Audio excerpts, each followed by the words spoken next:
हाँ प्रतिभा, प्रारंभ कीजिए। जी सर, आप सभी को मेरा प्रणाम। जन नीति प्रतिष्ठान के इस वर्चुअल मंच पर मैं प्रतिभा झा आप सभी श्रोताओं का हार्दिक स्वागत करती हूँ। आज हम सबको राम कथा परिचर्चा के 86वीं कड़ी में जुड़ने का परम सौभाग्य प्राप्त हुआ है। आज का विषय प्रेम पर आधारित है। विषय कुछ इस प्रकार है: रामायण में प्रेम की सौंदर्य परकता। वस्तुतः श्री रामचरितमानस ग्रंथ, या यूं कहें कि श्री राम का जीवन ही प्रेम की नींव पर टिका है। श्री रामचरितमानस के अयोध्या कांड के 227वें दोहा में लक्ष्मण जी श्री राम जी से कहते हैं, नाथ नाथ सुहृद सुठि सरल चिता, शील स्नेह निधान, सब पर प्रीति प्रतीति जिया, जानियो आप समान। अर्थात, हे नाथ, आप परम सुहृद हैं, सरल हृदय तथा शील और स्नेह के भंडार हैं। आपका सभी पर प्रेम और विश्वास है, साथ ही आप सबको अपने ही समान समझते हैं। आप सभी श्रोतागणों का अधिक समय न लेते हुए मैं आज के मुख्य वक्ता तथा अध्यक्ष से आपका परिचय करवाती हूँ। आज की अध्यक्षता का बागडोर आदरणीय श्री प्रवीण प्रणव महोदय के हाथों में है। आप वर्तमान में माइक्रोसॉफ्ट में सीनियर डायरेक्टर के पद पर कार्यरत हैं। आप सूचना प्रौद्योगिकी एवं प्रबंधन में देश के ख्याति लब्ध संस्थानों जैसे IIM कलकत्ता, XLRI जमशेदपुर के छात्र रह चुके हैं। आपके पास सूचना प्रौद्योगिकी के क्षेत्र में 25 वर्षों का अनुभव है। आपकी रुचि साहित्य में भी है, अतः सूचना प्रौद्योगिकी के क्षेत्र में जो नए शोध और विकास हो रहे हैं, उन्हें साहित्य या भारतीय भाषाओं में कैसे उपयोग में लाया जा सकता है, इस विषय पर संवाद करने में आपकी स्वाभाविक रुचि है। समीक्षक, कवि और कहानीकार के रूप में आपकी रचनाएं प्रतिष्ठित पत्रिकाओं में प्रकाशित होती रही हैं। खलिश और चुप रहूं या बोल दूं आपके प्रकाशित काव्य संग्रह हैं। आप हैदराबाद से प्रकाशित त्रैमासिक साहित्यिक पत्रिका पुष्पक साहित्यिकी के संपादक मंडल के सदस्य भी हैं। अंत में मैं यही कहना चाहूंगी कि आपके विषय में जितना कहा जाए उतना कम है। आदरणीय श्री प्रवीण प्रणव महोदय जी को अध्यक्षीय टिप्पणी के लिए आमंत्रित करती हूँ। महोदय, आपका सादर स्वागत है। धन्यवाद प्रतिभा जी।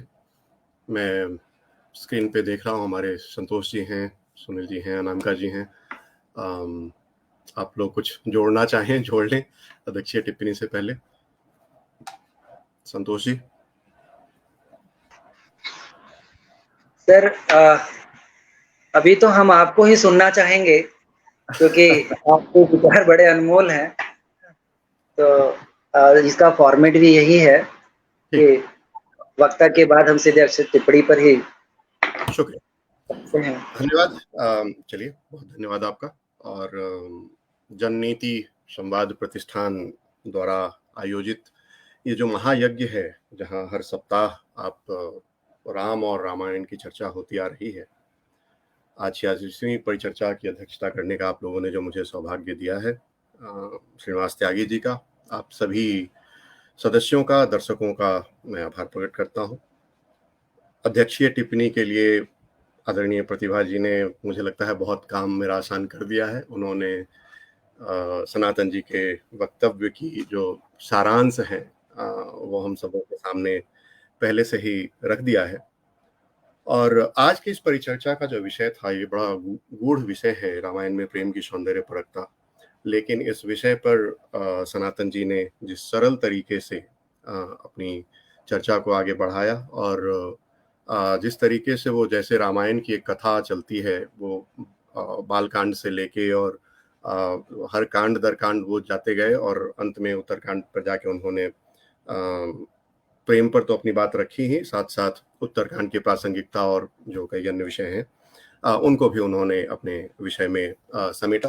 तो वो ये बड़ा सुखद रहा। कुछ चीज़ें जो मुझे बहुत याद रह गई हैं सनातन जी के वक्तव्य से, जहाँ उन्होंने कहा कि आज की युवा पीढ़ी साहित्य बोध और काव्य बोध दोनों से दूर होती जा रही है।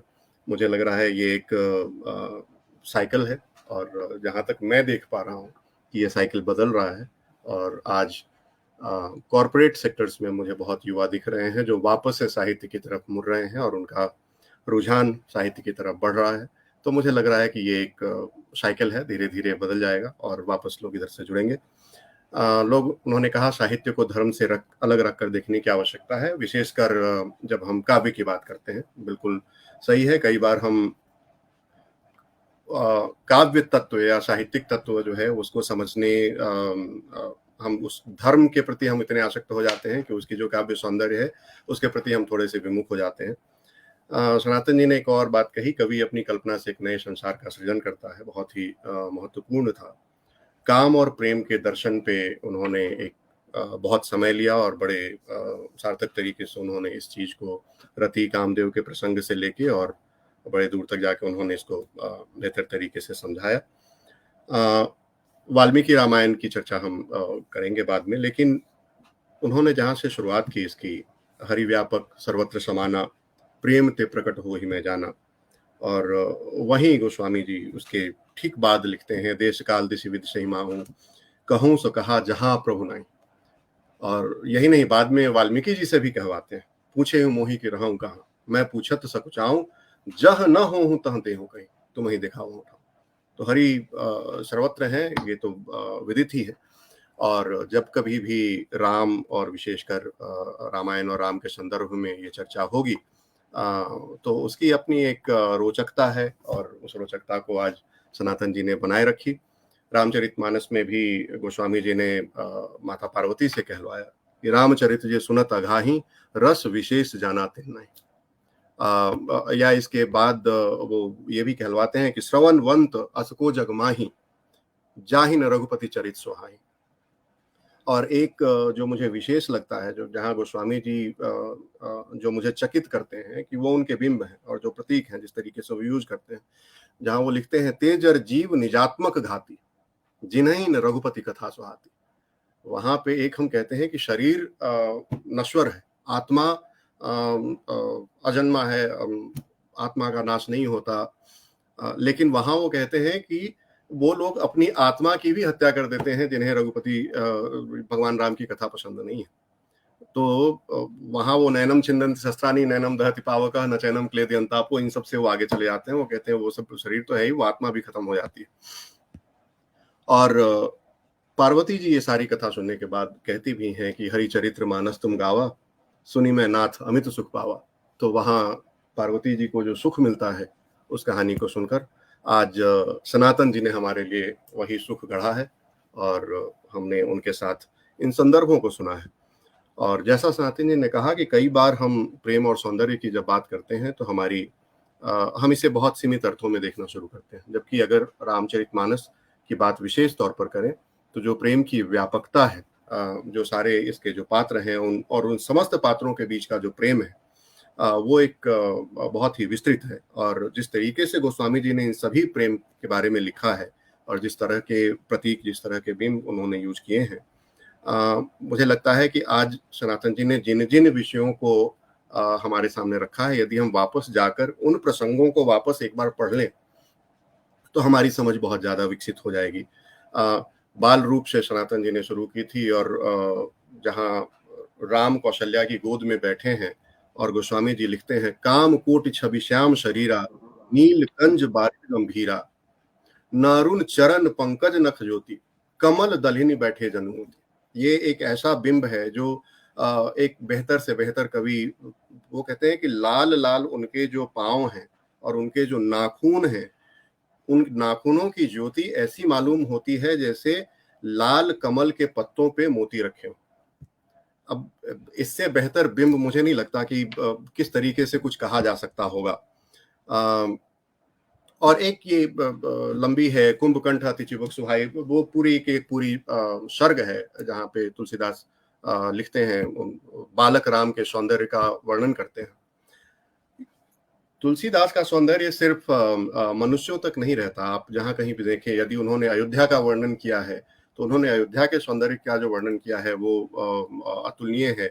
जब राम जनकपुर जाते हैं और पहली बार जब जनकपुर देखते हैं तो वहाँ जो वो लिखते हैं, पुर रम्यता राम जब देखी हर से अनुज समेत विशेषी, बापी कूप सरित सरनाना, सलिल सुराधम मनीषो मानो। सनातन जी ने कहा मैं बिहार से हूँ, मैं भी बिहार से हूँ और पुनौरा से मात्र 15 किलोमीटर पे हूँ, तो सीता जी की धरती से मैं बहुत नजदीक से हूँ। और उन्होंने ये भी कहा जनकपुर के लिए कि बनई न बरनत नगर निकाई, जहां जाई मन तहाई लोभाई, कि ऐसा है जनकपुर कि आप जहां जाएं वहां आप लोभित हो जाएं, मोहित हो जाएं। तो ये जनकपुर की शोभा है। सनातन जी ने लव एट फर्स्ट साइट की बात की थी कि आप जब पुष्प वाटिका में जाते हैं दोनों, और जहां दोनों पहली बार राम और सीता एक दूसरे से मिलते हैं, और वहां गोस्वामी जी ने इन दोनों का प्रेम दिखाया है। जब सीता राम को देखती हैं पहली बार और जब राम सीता को देखते हैं पहली बार तब। और यही नहीं, देखने से पहले गोस्वामी जी कहते हैं कि कंकन किंकनी नुपुर धुनी सुनी, कहत लखन सन राम हृदय गुनी, मानहु मदन दुदुम्भी दिन्ही, मनसा विश्व विजय कह चिन्ही। देखा भी नहीं है, कंकन जो पायजेब और उनके कंगन, इन सब की जो आवाज है उसको सुनकर ही रामचंद्र हृदय में विराज करके कहते हैं कि मानो कामदेव ने विश्व को जीतने का संकल्प करके डंके का चोट किया है। अभी तक देखा भी नहीं है, सिर्फ आवाज सुनी है कंगन की। और उसके बाद कहते हैं कि अस कही फिरी चितयत ही ओरा, सिए मुख शशि भय नयन चकोरा। और तब जाके वो सीता जी को देखते हैं पहली बार, और वहां गोस्वामी जी ने सीता का सौंदर्य का वर्णन किया है। और यही नहीं, जब सीता भी राम को देखती हैं, वो पूजा करने गई हैं और सबसे पहले उनकी एक सखी फूल तोड़ने जाती है, वो राम को देखती है और वो वापस आके सीता को कहती है कि वो वहां पे पुष्प वाटिका में 2 लोग हैं, आप उन्हें जाकर देखिए। और तब सीता वापस आती हैं और गोस्वामी जी लिखते हैं, थके नयन रघुपति छवि देखे, पलिकन्हु परिहरि निमेषे, अधिक स्नेह देह भय भोरी, शरद शशि है जनुचित चकोरी। तो ये जो प्रेम का सौंदर्य है, जिस तरीके से गोस्वामी जी ने लिखा है, ये सारे संदर्भ जो सनातन जी ने आज रखे हैं हम सबके सामने पुष्प वाटिका का। और एक उन्होंने कहा भी, सनातन जी ने एक अपने उदाहरण में कहा भी था कि धरि धीरजु एक अली सयानी, कि सीता इतनी खो जाती हैं राम का स्वरूप देखने में कि वो देख भी नहीं पाती ठीक से। वो प्रेम इतना अधिक हो जाता है कि उनकी आंखें मूंद जाती हैं। और तब जाके एक शयानी सखी उनको कहती है कि बहुरी गौरी कर ध्यान करे हु, भूप किशोर के देख किन ले, कि पहले देख लीजिए, उसके बाद बाकी काम तो होता रहेगा। और तब सब कुछ इसी तब नयन उघारे, सन्मुख देख दो रघु सिंधु निहारे। तब जाके वो दोनों को देखती हैं। और उसके बाद सनातन जी ने जैसा कहा कि धनुष यज्ञ होता है और धनुष टूटता है। लेकिन गोस्वामी जी की जो विशेषता है वो ये देखें कि जब शादी हो जाती है, धनुष स्वयंवर खत्म हो जाता है, वहां भी जब सीता आती हैं और सारे बाराती बैठे हैं, वहां गोस्वामी जी लिखते हैं, सोहति बनिता वृंद महु, सहज सुहावनी सीय, छवि ललना गण मध्य जनु, सुषमा तीय कमनीय। कि वो इस तरह से शोभा पा रही हैं अपनी सारी सखियों के बीच में, जैसे लताओं के बीच में एक सुंदर फूल खिला हो, या एक सुंदर सा कुछ ललनाओं के बीच में एक सुंदर स्त्री खड़ी हो। और गोस्वामी जी वहां पर अपनी असमर्थता भी प्रकट करते हैं, कहते हैं कि सिए सुंदरता बरनी न जाई, लघुमति बहुत मनोहरताई, और आवत दीन बरातिन सीता, रूप राशि सब भांति सुनीता। और वहां पे सब बाराती आए हुए हैं और सब लोगों के सामने सीता जी आती हैं और बाराती उनको देखती हैं। लेकिन गोस्वामी जी अगली पंक्ति में ही इस सौंदर्य को कहीं और न भटकते देते हुए, जो उनका मातृत्व भाव है उसको सामने लाते हुए वहीं पे लिख देते हैं, सबहि मन ही मन किए प्रणाम। वो शादी में गए हैं, बाराती आए हैं, प्रणाम क्यों करेंगे? लेकिन ये गोस्वामी जी का भाव है, वो कहते हैं सबहि मन ही मन किए प्रणामा, देख ही राम भय पूरन कामा। और यदि मैं देख रहा हूँ 9:18 हो गए, इसलिए मैं समेट लेता हूँ। ये ऐसा विषय है जिस पर बहुत देर तक बात की जा सकती है। लेकिन यदि वाल्मीकि की बात की जाए, सनातन जी ने वाल्मीकि की बात की थी, यदि वाल्मीकि और रामचरितमानस दोनों की हम बात करें तो उन दोनों में बुनियादी फर्क ही यही है कि गोस्वामी जी ने इसको अनन्य भक्ति भाव से लिखा है। उनके लिए सिर्फ सीता ही नहीं, पार्वती ही नहीं, रामचरितमानस की जितनी स्त्री पात्र हैं उन सब में उन्होंने उनके सौंदर्य बोध का उन्होंने जब भी वर्णन किया है मर्यादा के बाहर नहीं गए हैं। वो चाहे शूर्पणखा ही क्यों ना हो या मंदोदरी ही क्यों ना हो, किसी भी पात्र के सौंदर्य वर्णन में गोस्वामी जी ने एक वो मर्यादा की जो रेखा है वो बनाए रखी है। वाल्मीकि रामायण में वाल्मीकि के लिए वो एक नायक है, राम नायक है, सीता नायिका है। तो वहां जो वर्णन है वो कई बार पढ़ते समय लगता है कि ये शायद वो भक्ति भाव से मेल नहीं खाती चीजें, और जो हमने एक सीमा रेखा अपने लिए लांग रखी है वो कई बार लगता है कि हम या तो उसको क्रॉस कर रहे हैं या उस भक्ति भाव के लिए शायद वैसी जो तुलनाएं हैं, जो बिंब हैं, जो प्रतीक हैं, वो ठीक नहीं है। और ये हमारे साथ भी होता रहता है। हम अपने घर में अगर कई बार कोई फिल्म देखते हैं और उसमें अचानक से कोई अंतरंग दृश्य आ जाए तो हम असहज हो ही जाते हैं। कई बार कोई छोटा घर वहां रूम से निकल लेता है, कई बार कोई बड़ा निकल लेता है।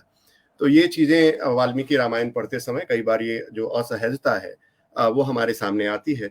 लेकिन इन सब से परे जो बुनियादी चीज ये है कि वो चाहे वाल्मीकि रामायण हो या कंब रामायण हो, आनंद रामायण हो, जैसा सनातन जी ने कहा, इन सब में जो प्रेम है, प्रेम की प्रगाढ़ता है, प्रेम की अधिकता है। और जो प्रेम है वो कई रूपों में, हालांकि कहा गया है कि सुरनर मुनि सबके हरीति स्वार्थ लागे करहीं सब प्रीति, लेकिन ये जो प्रेम है निस्वार्थ है। और अगर आप धनुष यज्ञ के समय का एक पंक्ति देखें, गोस्वामी जी ने लिखा है, जिनकी रही भावना जैसी प्रभु मूर्त देखी थी जैसे, कि आप उस प्रेम को जिस रूप में भी देखना चाहें, राम वहां जब खड़े हैं तो उनको जो जिस रूप में देखता है, लेकिन वहां भी गोस्वामी जी की चतुराई देखिए, उन्होंने वो एक प्रभु शब्द घुसा दिया है कि जब आप प्रभु शब्द लिख देते हैं उसके बाद फिर आप और कुछ नहीं सोचते। जिनकी रही भावना जैसी, वो ये नहीं लिखते हैं कि राम मूर्त देखी थी तैसी, वो कहते हैं प्रभु मूर्त देखी थी तैसी। वो भगवान है तो आप उनको भगवान से अलग कुछ नहीं देख सकते। तो ये चीजें हैं। और अंत में फिर मैं वहीं से शुरू करता हूं जहां से सनातन जी ने शुरू की थी, या मैंने कहा था कि राम अनंत अनंत गुनानी, जन्म कर्म अनंत नमामि। ये तो वो एक अनंत कथा है और ये कथा चलती रहेगी।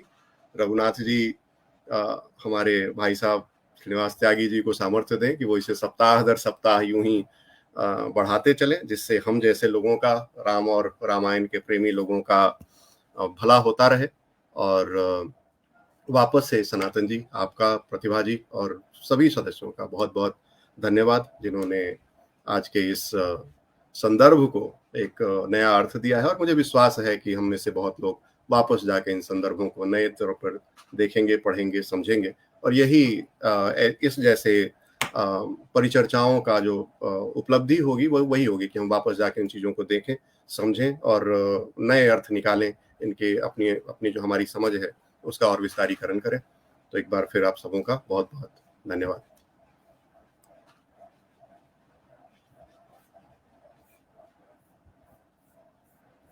प्रतिभा अनम्यूट करो। हाँ, अभी अनम्यूट करके बोलो। म्यूट हो तुम, फिर म्यूट हो गया, अभी ठीक है।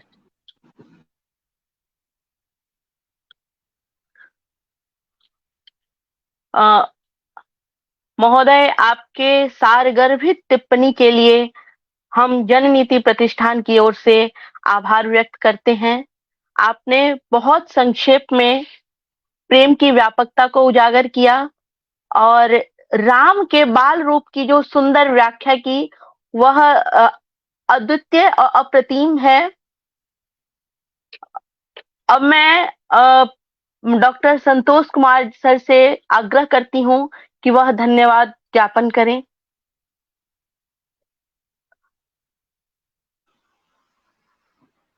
बहुत धन्यवाद प्रतिभा,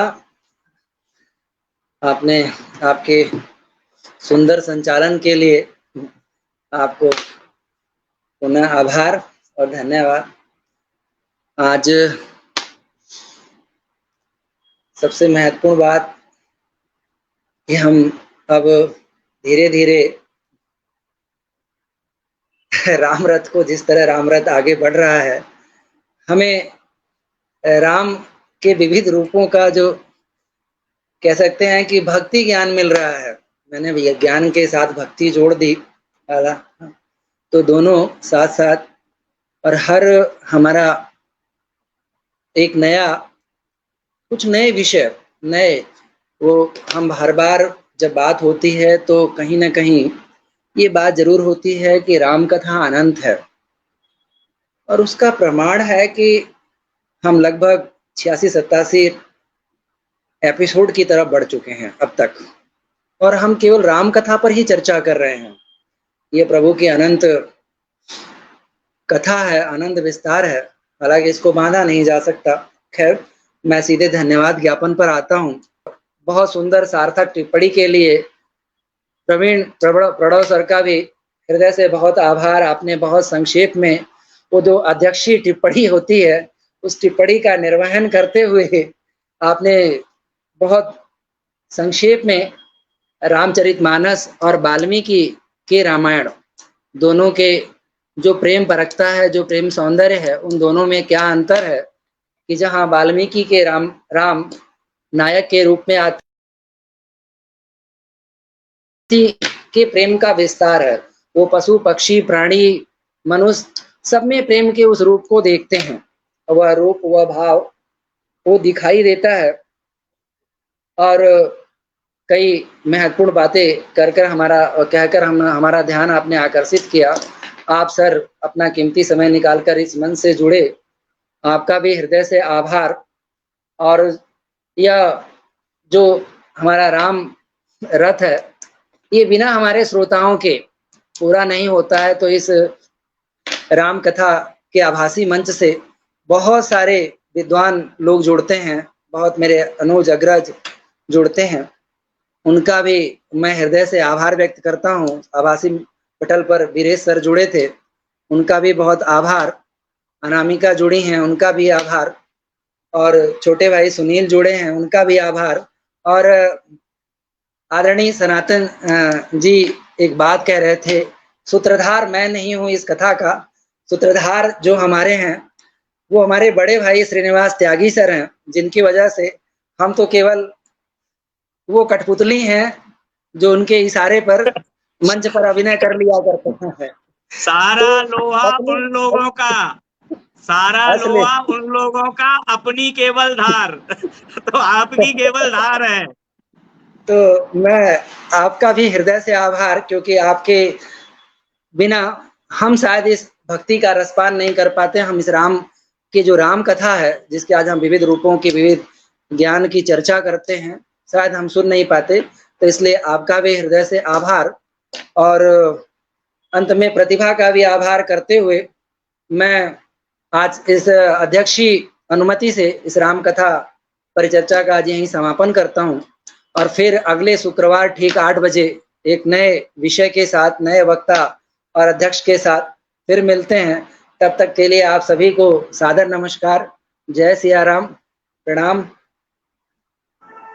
और आभार के लिए आपका बहुत बहुत आभार। और प्रोफेसर ऋषभ देव शर्मा सर काफी लंबे समय से जुड़े हुए हैं, कई टिप्पणियां भी की हैं, कई बड़े बड़े लोग जुड़े हुए हैं, सभी को हृदय से आभार, प्रणाम, नमस्कार, जय सिया राम।